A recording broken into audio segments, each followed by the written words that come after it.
So you guys were one. I'm hearing a lot of you guys. You guys wanted a theme song shortened, so here we go. This girl reviews movies, games, and books. Sometimes she plays them. So does that. And when she does it with the cat, does that make her crazy? Does that make her crazy? Probably. So it's shorter. There you go.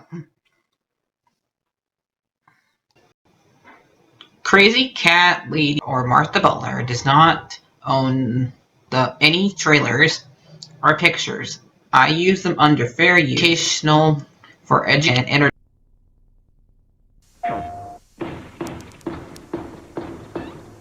Store's closed. Not for me, pal. You might say I'm Spyro's hot co-star. I love that little dragon. The way he blows fire at sheep like me. This is an official protest. I am an anti-Spyro activist. Genghis, come. What'd you say? You're toast. Help me. PlayStation. Hi everyone, Martha here. So finally I get to talk about my favorite purple boy, who wasn't originally purple. He was green. Spyro! Yay! So this next video game series I'm talking about. So yeah. And it's Spyro. So before we can talk about the games, let's talk about his development time period. So before he got the name Spyro and before he was purple, his name was Pete and he was green. But they couldn't do that because of the 1961 movie Pete's Dragon, which is about a movie about a green dragon who is an imaginary. And since that name is already owned by Disney, they could not use it, and the copyright had not expired yet. It still hasn't expired yet. I guess has not been enough time period for them to use it, as far as I know. But they had to change Spyro's name and his appearance so he can be his own character, but really he was already his own character because Pete is not like Spyro. Pete is all loving, and Spyro is supposed to be basically a teenager who acts really cool and everything, and this basically is part of the extreme part of the era because he's from the 90s and stuff like that. So yeah, their personality is nothing alike. So even if they had the same name and the same appearance, it would not matter because they're not the same character. Okay? So, yeah, as long as, like, Spyro didn't act like Pete, but I think the other reason why they changed his color because of the background. Since they didn't want him blending in with the grass area, since he's mostly on grass, they made him a different color that would stick out. And the purple would stick out because most of the worlds that the Spyro takes place in are not made of purple. Like, only one I would say is made of purple is that midnight area. The sixth world, Wavecrafters, has like one world where they're one level where there's purple areas. So that part would be the only place where you might have a hard time seeing Spyro, but that's it. So now the development issue, like how his name and what he used to look like, is how it works. So let's find out who made the purple boy and what and like what's the first game. So basically like that. So Spyro was created by Craig Stantz and designed by Charles Zantz for Ubisoft's games. Now, Ubisoft only made the first 3 games, then Universal made 1 game, then, or maybe made 2, then Interactive got hold of it and did all the other games that they're up to date now. And now they don't really make games for him, and now he's just a side friend for Crash, unless they're making the 4th game, which they're taking forever to make because of, since now Blizzard and Activision's owned by Microsoft, and are still figuring out what to do with him. So yeah, be right back. Alright, so after, let's see, what else do we, before we get to the games. So before they started making the games, there was all these little commercials that had like sheep getting destroyed, and sometimes Spyro would be laughing like in the background. I'd like show you some, or the sheep like taking over, stuff like that. And that's how they would advertise the first game, which Spyro the Dragon came out in 1998. Let's see what date. September 9th, 1998 for North America, and for Europe it came in October. So yeah, and in this game, Spyro is basically saving the other dragons. They don't have females in them. All the other dragons are males, so I don't know how this works. Even you would think there'd be female dragons somewhere, but they didn't think about that ahead of time, I guess. And Spyro is way too short, and he doesn't get hit by the blaster that Nasty Nork sends out because he gets called ugly on TV by one of the dragons. And he hits he just turns all the dragons into statues, except for Spyro because he was too short. So it's up to Spyro to save the day. And Spyro saves the day. Yeah. And he goes for 6 worlds, 7 counting Nasty's world, which is not really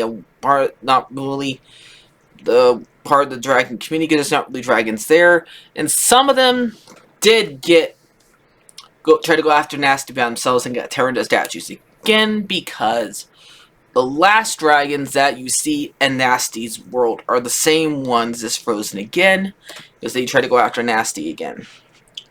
And then, so the next game is Ripto's Rage, or Enter into Glimmer in Britain, which is Ripto is basically the Spyro said in Japanese, basically, or some language, and that one came out in the next year, November 2nd, 1999. And this one is about Spyro wanting to go on vacation to Dragon Shores, where now Ripto's defeated, takes place. And instead, somehow he gets taken to Avalar, which is a whole entire world completely. And I think it's very sounds familiar. It sounds like the world that King Arthur ends up saying, like, sleeping in after he like dies or something like that, or whatever. And there's a fawn there named Allura, a cheetah named Hunter, and a beaver named Professor, and then there's Zoe the fairy, who they have to help, or mole. The professor is a mole. And there's a bunch of dinosaurs there because that's Ripto, and his 2 minions are Gulp and Crusher. And they obviously Ripto does not like dragons, even though there is a little plot hole that they should kind of know each other if they're from the same world, or are they from 2 different worlds. 2 different types of universes have dragons in them, because neither of them know each other. And Spyro, because the Ripto should have heard about Ripto should have heard about Spyro if he is from Spyro's world, since what Spyro just did the last game. But they don't really think about a lot of times that happens when you make a new game. You don't really think about all the ingredients for the last game. You just make a new game and forget about the last game. The last game does not matter anymore. The last game's concept does not last to the new concept of the game. But if you play these games many times as I have, or many times as the internet has, we figure out the bugs, which is nothing wrong with the game. Okay, it's not. It's just something that it's just a knick-knack that we know. We notice after we play the game a bazillions of times, or watch people play it bazillions of times, because we love this stuff so much. So yeah, but you can love something and point out what is wrong about it. Okay, and it's okay. You can point out that thing is not perfect. People need to understand that. And so, what Spyro here is supposed to do is defeat Ripto, because Ripto is basically being a dictator and wants to take over Avalar. And so, and they can go on his vacation. And on the way there, on the way around, you meet a mean bear who takes away your gems named Moneybags. And so yeah, and you go for the world, stuff like that.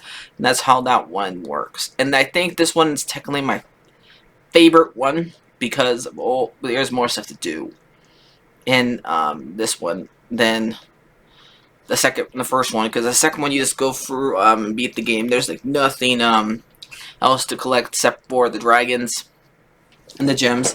In this one you have talismans, orbs, and gems. There's more to do, and there's more people to talk, more characters to talk to, and so yeah, not so much in the first game because it was their first game they made, and now they have more time to come with more ideas in this game. So yeah, and the next game, let's talk about it.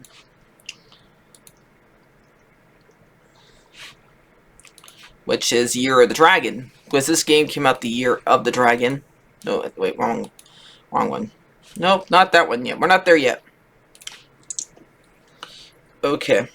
So, we got the Year of the Dragon, which came out the next year, October 10th,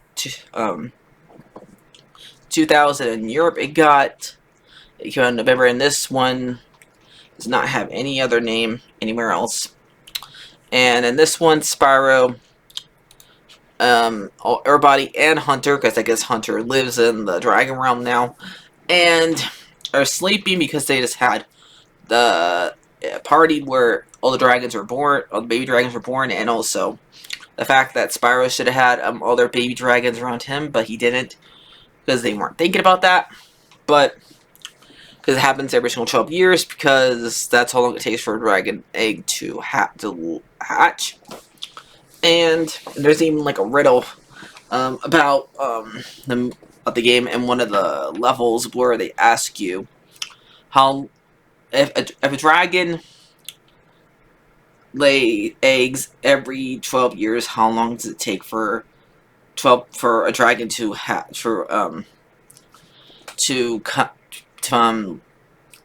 crack or to be born? 12 years. So yeah. And so Spyro has to go and stop another dinosaur, because all these bad guys, all three of these bad guys are dinosaurs that are in these games. Because dragons and dinosaurs don't get along, because we as humans always thought that dragons were dinosaurs, so basically they're the same thing. So yeah, but like Nasty, he was a dinosaur, Repto's a dinosaur, the Sorceress is a dinosaur, and so on and so forth. It's kind of like funny. They're like the same thing finding themselves. So yeah, it's funny. Except for one doesn't have wings and doesn't breathe fire. So yeah, and he has help this time. He has help from Sergeant Bird, which is basically a burp off James Bond. And we have so the kangaroo, what's her name? Forgot. Hold on. Sheila. And we also got Benny the Yeti and Agent 9. So yeah. And Benny's really smart because he always says a bunch of hard to say words and stuff like that. And you think that Spyro is extreme? Well, wait till you meet Agent 9. He is really goofy. And he drank too much coffee. He's like basically Stitch for Stitch. And yeah, and he was made. Apparently, he was made by the professor, and they have to stop a sorceress who also has a rabbit named Bianca working with her, and they steal all the eggs so they can bring magic back to that side of the world of their universe, because if the dragons are not there, there's no magic and nothing works. But the sorceress wants them there to make herself live forever and make herself beautiful by using their wings, because she needs dragon wings for her ingredient, and it stops them from wiggling so much. Like, I seriously have a hard time believing this game is meant for kids when the bad guy wants to tear off something from a baby animal. How did that get past the censors? And this is supposed to be for 10-year-olds because this is rated E for 10 and up, or rated E for everyone. Like, how did that get past? Like, how did that work? So yeah, so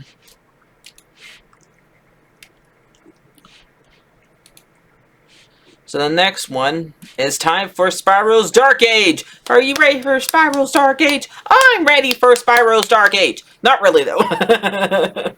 So, we got the game that was first on the PS2, because originally the first 3 games were on the PS2, and all of these on the PS1. Now this one was the first one on the PS2, but this one was kind of rushed in development. They had to have this out by before Christmas came out, so they rushed it out, and it's basically unfinished. That's why there's a bunch of bugs in it and stuff like that, and you can literally glitch out the whole entire game, and that's why it looks so incomplete, and that's why it's basically unplayable most of the time, because yeah, and the story is like unfinished and stuff like that. So that's why like I can't play this one. I can play any of the other 3 games, the other games that came out after. Ubisoft sold Spyro characters off and started making Ratchet and Clank games, which I never really I only played like once, one of those games. And Spyro, it's basically the same concept as last time. Instead of this time around, it's Ripto, and how did he survive the hot lava incident? I don't know.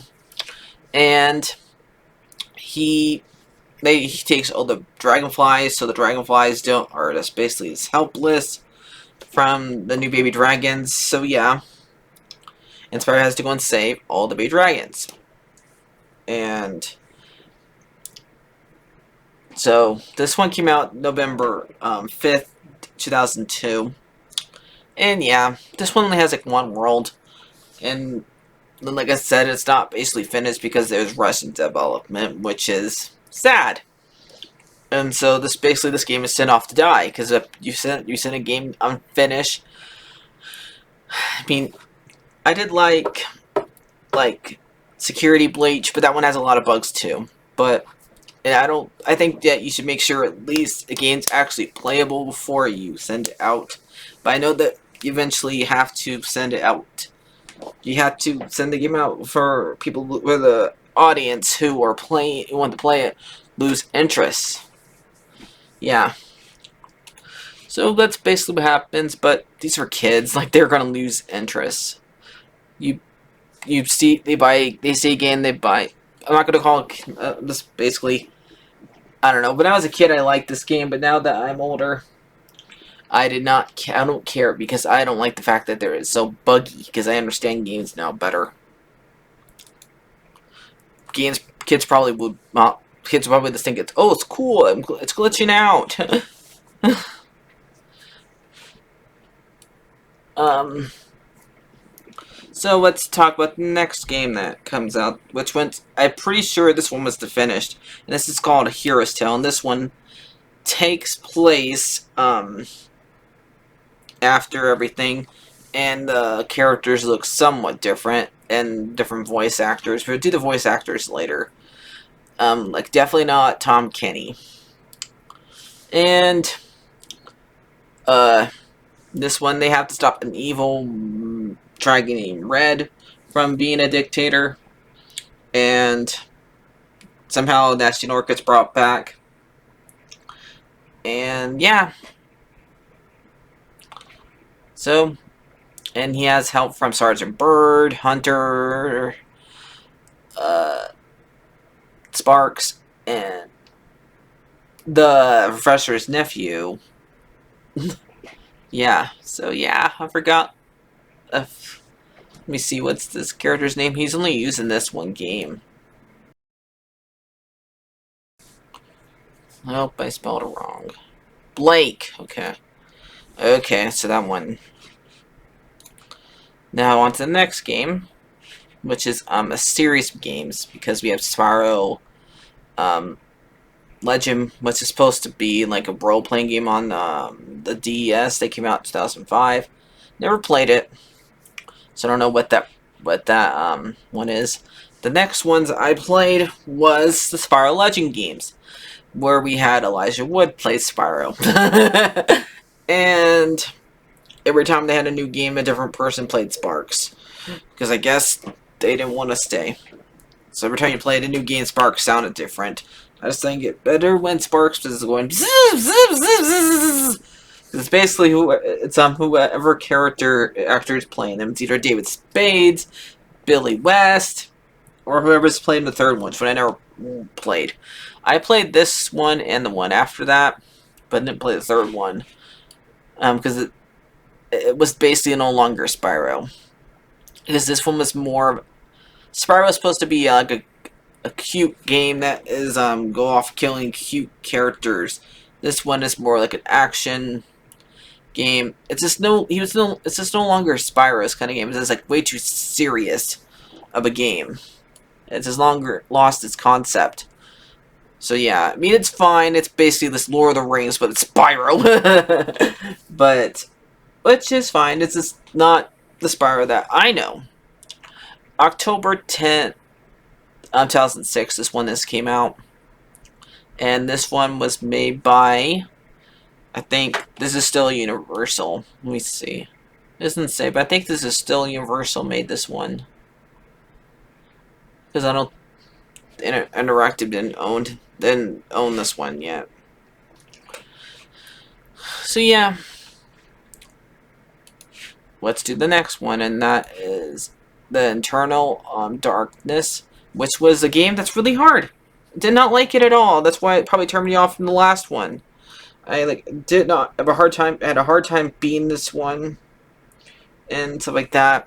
I mean, I like Cinder, the bad guy from the last one, but yeah, this one had Billy West replacing David Spade in it, but yeah. And Spyro is supposed to help Cinder, like, go after her and stuff like that, because she's afraid of what happened last time. And yeah, she's played by Cree Summer, because since she was the bad guy last time, she's ashamed of what she did, but it wasn't really her fault. She was just being controlled by the bad guy, because they were hatched together and one was taken. So yeah. And then we have Dawn of the Dragon, which is basically both of them captured and by the dragon, I think. Because I only watched this game once on with playthrough. I don't remember that much of it. And this one came out in 2008, October 22nd. So yeah. And now let's talk about the spin-off games. And that is for the ones for the Game Boy Advance. Never had one, so I don't never played this one. And this one came out in 2001. And this one's called Spyro Season of Ice. Now, know the plot of it, so I never played it. And then we have Spyro Season of Flame. Is this like a Pokemon version of the other one? Nope, it came out a different year. September 25th, 2002. Still don't know the plot to that one. And then we have Attack of the Rhinox, which came out 2003, October 28th. The Game Boy Advance. And the last one that came out for is like a combat thing for the Game Boy Advance is when Spyro and Crash trade places in their world and like fought each other as bosses, basically. So it's basically them meeting, but nowadays they meet each other in every game. Good for them. And then we have the stupid Skylander games. Stupid. Because I don't like the design, but how they changed my Spyro. He looked more like a freaking goblin. And I only played some of these games. And it's not really his game. It's just all the Skylanders games. So, this is the only one I'm going to talk about, because this is the one that actually has his name in the title. So don't ask me to talk about the other ones. And that is Spyro's Adventure, October 13, 2011. So yeah. Let's go back. And now we're going to talk about Spyro Reunited. We're not really going to talk about the other games that he was in, because there's just a character you can play as. Because I think I already mentioned him, Crash Bandicoot. So this one came out 2018. Man, I can't believe it's already been that long. And you can basically play for the first 3 games again, but with better graphics and stuff like that. And the dragons don't look all the same, but different colors. They all have different looks. Visual looks. That's what's cool. And some of the voice actors in it are different. So let's see who has voice acted Spyro throughout the game, time. So I already mentioned some of them.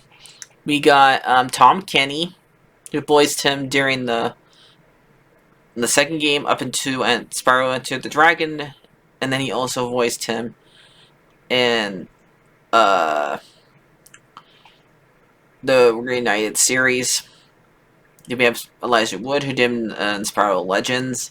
Then we have Carlos Iso, who played him, I think, in the first one. And Fred Sant School probably played him in like Skylanders TV show, which I'm not going to talk about. Jeff Benzer, which I don't know who played in that. Jesse Handler, who is the voice of Wacko. Also, we also got Annual Sander and Jeff G. Gripper and Michael Gorp. So I don't know when all these other people played him, but I'm not going to show pictures of all of them. Probably like the ones that I know. Well, from other games, because I don't know about him all these other characters, all these other actors playing him. So that's basically it, guys. Hope you enjoy this. Gotta edit this monster of a video, so I'll see you guys later. Bye-bye!